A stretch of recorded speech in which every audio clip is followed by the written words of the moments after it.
نارا لاسانی پیر ہمارا دیکھا دیکھی کہ وہ سارے بھائی ہیں تو ہندو بھی بھائی بن سکتے ہیں، عیسائی بھی بھائی بن سکتے ہیں، سکھ بھی بھائی بن سکتے ہیں۔ یہ جو اتحاد بین المسلمین کمیٹی بنی ہے نا، کہتے ہیں جی کسی کو نہ چھیڑو خود کو نہ چھوڑو، یہ کفریہ نعرہ ہے۔ یہ تو ٹھیک ہے کہ کتاب و سنت کو چھوڑنا نہیں چاہیے، لیکن یہ کہاں ٹھیک ہے کہ کفر کو چھیڑنا نہیں چاہیے؟ کیا اللہ کے رسول علیہ الصلوۃ والسلام نے لات و منات کا رد نہیں کیا؟ کیا رحمت کائنات علیہ السلام نے مشرکین مکہ کے کفر کو اور شرک کو ظاہر نہیں کیا تھا؟ کہ آسمان کے رب نے جب مشرکین مکہ نے کہا اللہ کے رسول علیہ السلام سے کہ آؤ اتحاد کر لیں، اتفاق کر لیں، یہ اتفاق کو اتحاد کے نعرے بڑے پرانے ہیں، آؤ مل جائیں، 1 سال تم اپنے رب کی عبادت کرو، ہم بھی تمہارے ساتھ ہیں، 1 سال تم بھی ہمارے ساتھ لات و منات کی پوجا۔ مشرکین مکہ نے اتفاق و اتحاد کا نعرہ لگایا اور آسمان کے رب نے کہا قل یا ایھا الکافرون لا اعبد ما تعبدون۔ کہاں گئے وہ لوگ کہ کسی کو کافر نہیں کہنا چاہیے؟ آسمان کا رب کہتا ہے کہہ دو اے کافرو لا اعبد ما تعبدون، جن کو تم مانتے ہو ہم نہیں مانتے، اور جن کو ہم مانتے ہیں ان کو تم نہیں مانتے۔ اللہ کے رسول علیہ الصلوۃ والسلام نے اس جھوٹے نعرے کا رد کیا تھا۔ حقیقت میں مبنی ہو تو ٹھیک ہے، لیکن اصل سازش پیچھے کیا ہوتی ہے؟ ہاں پھر تو عبداللہ ابن سبا بھی مسلمان ہوگا، پھر تو عبداللہ ابن ابی منافق بھی مسلمان ہوگا، کلمہ وہ بھی پڑھتا تھا، کلمہ وہ بھی پڑھتا تھا۔ معلوم ہوتا ہے ہر کلمہ پڑھنے والا مسلمان نہیں ہوتا، اس کے عمل کو دیکھا جاتا ہے، نماز پڑھتا ہے کہ نہیں، داڑھی رکھی ہے کہ نہیں، پردہ عورتوں سے کرواتا ہے کہ نہیں، قبلے کی طرف منہ کر کے نماز پڑھتا ہے کہ نہیں، جہاد کرتا ہے کہ نہیں، توحید کا علم بردار ہے کہ نہیں، ایک اللہ کو حی و قیوم مانتا ہے کہ نہیں، ختم نبوت کا قائل ہے کہ نہیں۔ ایک ایک چیز دیکھی جائے گی، جو اصولوں کا خلاف ہوگا وہ کافر سمجھا جائے گا، جو اللہ کی صفات میں شرک کرے گا وہ مشرک سمجھا جائے گا، اور جس کے اندر چھوٹی چھوٹی خامیاں ہوں گی اس کو فاسق سمجھا جائے گا۔ یہ کیسے ہو سکتا ہے؟ وہ بھی مسلمان ہم بھی مسلمان، کل کو کہا جائے گا یہودی بھی مسلمان، عیسائی بھی مسلمان، ہندو بھی مسلمان، تو مان لو گے؟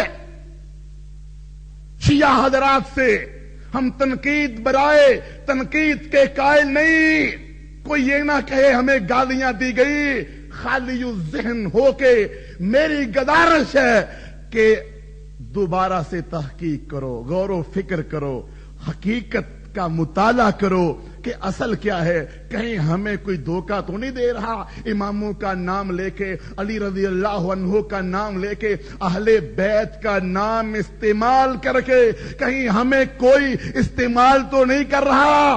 گزارش ہے گزارش، اور درخواست کرتا ہوں جو عام لوگ ہیں شیعہ کہلواتے ہیں، مت کریں تقلید اپنے ذاکروں کی، مت کریں تقلید اپنے خمینیوں کی، بلکہ حقیقت میں مبنی قرآن حدیث کا مطالعہ کریں اور پھر سوچیں کہ کس طرح آخر مسلمان ہو سکتے ہیں۔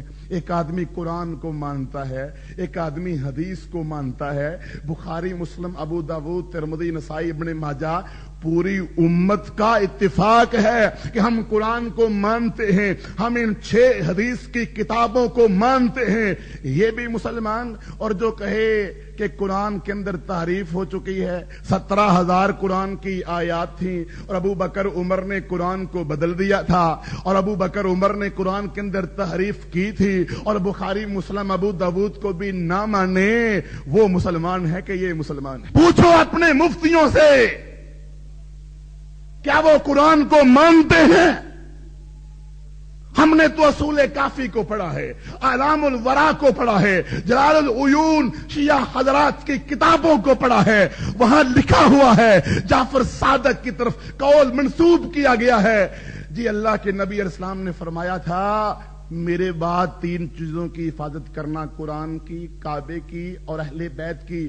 مگر ان لوگوں نے جنہوں نے میرا کلمہ پڑھا، یعنی صحابہ کرام نے قرآن کو بھی بدل ڈالا، اہل بیت کو مروا ڈالا، کعبے کو ڈا ڈالا۔ بصائر الدراجات الکبریٰ کے اندر لکھا ہوا ہے کہ علی رضی اللہ عنہ اللہ کے نبی کی وفات کے بعد آئے، کہا میرے پاس قرآن ہے جو اللہ کے نبی نے مجھے دیا۔ ابو بکر صدیق انہوں نے دیکھا تو پہلے ہی صفحے کے اوپر مہاجروں اور انصار کے خلاف آیات لکھی ہوئی تھیں اور صحابہ کو مرتد کہا گیا تھا۔ ابو بکر صدیق نے کہا ہم اس کو نہیں مانتے، لے جو اس کو اپنے گھر کے اندر۔ ہاں پھر آگے دیکھا تو وہاں لکھا تھا علی وسیع ہے، علی ولی ہے، علی رب ہے، سب کچھ لکھا ہوا تھا۔ ہاں ہمارے امام ہوں گے، وہ سارے معصوم ہوں گے، یہ سارا قرآن کے اندر لکھا ہوا تھا۔ ابو بکر عمر نے کہا ہم اس قرآن کو نہیں مانتے، اپنے گھر میں لے جو، اور خالد ابن ولید کی ڈیوٹی عمر بن خطاب نے لگائی، علی کو قتل کر دو، اور خالد قتل کرنے گئے مگر علی قتل نہ ہو سکے کیونکہ وہ مشکل کشا تھے۔ یہ بصائر الدرجات کے اندر لکھا ہے کہ قرآن کی تحریف کرنے والے ابو بکر اور عمر تھے۔ کیا قرآن کو صحیح پورا کامل ماننے والے انا نحن نزلنا الذکر و انا لہ لحافظون کہنے والے کہ قرآن میں کوئی تحریف کر سکتا نہیں ہے، وہ بھی مسلمان، اور جو کہیں قرآن میں تحریف کی ابو بکر عمر نے وہ بھی مسلمان، غور تو کرے۔ اچھا جی وہ قرآن 17,000 آیات والا اور پرویز مشرف کے وزیر لیاقت کے مطابق 40 پاروں والا وہ قرآن کہاں ہے آخر؟